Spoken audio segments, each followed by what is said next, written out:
Welcome to Tab Briefs, a weekly look at headlines from the world of faith for July 3rd, 2020. I'm Tab Media Content Editor, Carrie McWhorter, and here are some of the headlines that grabbed our attention this week.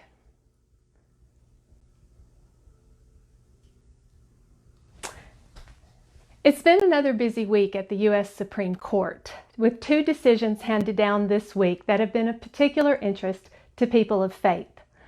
On Monday, the High Court delivered a blow to pro-life advocates when it struck down a Louisiana abortion law that placed strict limits on abortion access. June Medical v. Russo involved a Louisiana law passed in 2014 that required doctors who provide abortions to have admitting privileges at local hospitals. In a 5-4 decision, the justices struck down the law, citing precedent in a case the court decided in 2016. That 2016 decision involved a Texas law that was virtually identical to the Louisiana law. In that case, the court ruled that the admitting privileges law was medically unnecessary and significantly limited access to abortion. Separate dissents in the recent case were written by Justices Clarence Thomas, Samuel Alito, Neil Gorsuch, and Brett Kavanaugh. In those dissents, the justices argued that the Louisiana abortion clinic that brought the case should not have been allowed to file suit because it was a third party. Alito noted abortion clinics have a financial interest to see the law overturned and said the cases featured a blatant conflict of interest. In his own dissenting opinion, Gorsuch quoted a doctor who had given testimony to the legislature and argued the law would have benefited women because abortions carry inherent health risks. Support for overturning Roe v. Wade, the Supreme Court case that legalized abortion in the United States, remains strong among evangelical Protestants. In a survey conducted last year by Pew Research Center, support for overturning Roe stood at 28% among Catholics and 42% among Protestants generally. In another 5-4 decision announced Tuesday, the court upheld a state tax credit for a scholarship program that includes religious schools. The Montana law at the heart of the case offered families a tax credit of up to $150 for a donation to a student scholarship organization. The scholarship program includes Christian and other religious schools. But the Montana Supreme Court invalidated the entire program in a 2018 opinion because the law includes religious schools. Writing for the majority, Chief Justice John Roberts said the Montana High Court's decision violated the First Amendment clause that guarantees the free exercise of religion. A state need not subsidize private education, he wrote, but once a state decides to do so, it cannot disqualify some private schools solely because they are religious. Next up, at least 30 states are reporting an increase in confirmed COVID-19 cases, and at least 12 states are seeing an increase in hospitalization rates. Health experts are urging Americans to take steps to prevent the spread of the coronavirus, and one Alabama pastor is sounding an alarm as well. Pastor Derek Allen of First Baptist Church Tillman's Corner in Mobile shared about his church's experience in a blog post earlier this week. Allen said only a handful of the approximately 1,500 members of his church dealt with COVID-19 during March, April, and May, and all those cases were unrelated to church events. 2 weeks ago that changed, he said.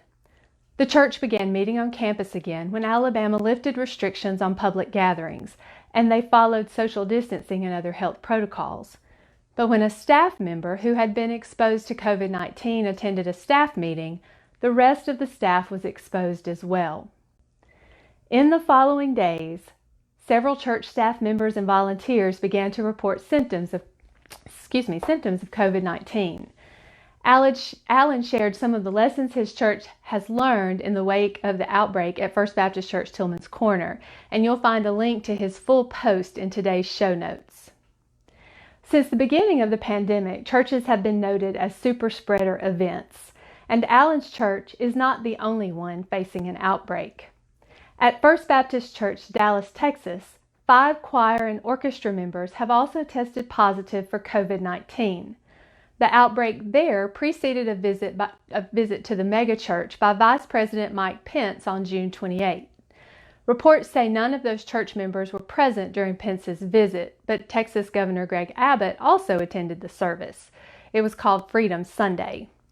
In the past week, Abbott has rolled back reopening plans in Texas due to increasing numbers of COVID-19 cases in the state. And yesterday, Abbott issued an executive order for all Texans to wear a face covering in public spaces in counties with 20 or more positive COVID-19 cases. Nationwide, data from Johns Hopkins Coronavirus Information Center shows approximately 250,000 new confirmed cases of COVID-19 in the U.S. this week. And finally, there seems to be a lot of interest in happiness these days, and scientists are confirming that acts of kindness may not be that random after all. Research shows that acts of kindness make us feel better and healthier. University of California, San Diego psychologist Michael McCullough, whose book, Kindness of Strangers, is set to release later this month, says kindness is as bred in our bones as our anger or our lust or our grief or as our desire for revenge. It's also, he said, the main feature we take for granted. Research suggests the ability of humans to reason helps us be kind. Humans realize that someday strangers can help us if we are kind to them, McCullough said. Reasoning is the secret ingredient, which is why we donate blood when there are disasters and why most industrialized nations spend at least 20% of their money on social programs such as housing and education, he said. Labor economist Richard Layard, who studies happiness at the London School of Economics and wrote the new book, Can We Be Happier?, puts it this way: doing kindness makes you happier, and being happier makes you do kind acts. This Independence Day weekend, we're reminded of the words of the U.S. Declaration of Independence, signed 244 years ago tomorrow. We hold these truths to be self-evident, that all men are created equal, that they are endowed by their Creator with certain unalienable rights, that among these are life, liberty, and the pursuit of happiness. And from an even wiser source, we are reminded of this truth about happiness: the one who trusts in the Lord will be happy. Happy 4th of July to you all from Tab Media.